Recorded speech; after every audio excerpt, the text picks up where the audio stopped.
어린 시절 버스나 택시 운전사 옆에 작은 그림이 걸려 있는 것을 본 적이 있다.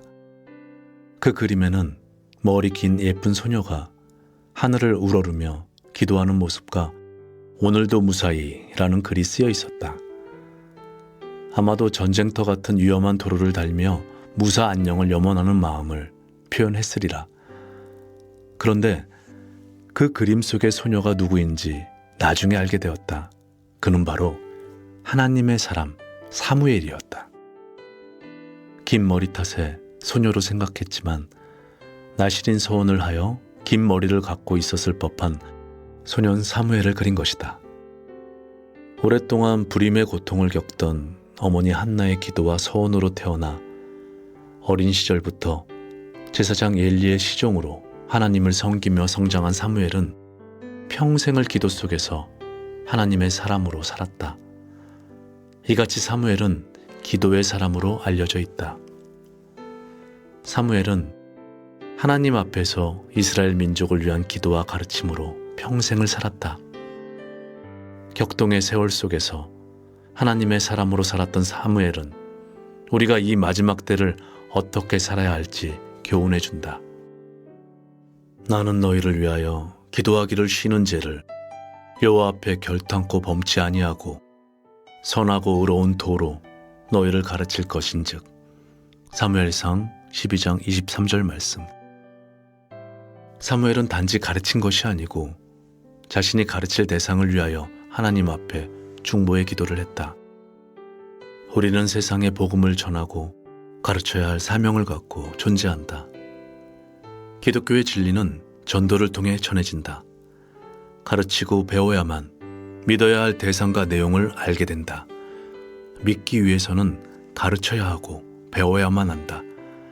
듣지도 못한 자를 믿을 수는 없기 때문이다. 어떻게 효과적으로 그리스도를 가르칠 수 있겠는가? 가르치는 사람 자신이 그리스도의 마음을 품고 그리스도를 삶으로 표현하며 가르쳐야 한다. 그리스도의 마음을 품은 사람은 영혼에 대한 열정을 갖게 되고 그 열정은 열렬하고 절실한 중보의 기도로 나타나게 된다. 기도하고 가르치고 진리로 살아가며 가르치라. 이것이 사무엘로 살아가는 방법이다.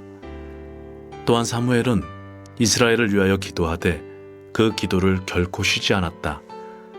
그는 단편적이고 부분적인 기도를 한 것이 아니라 지속적인 기도를 한 것이다.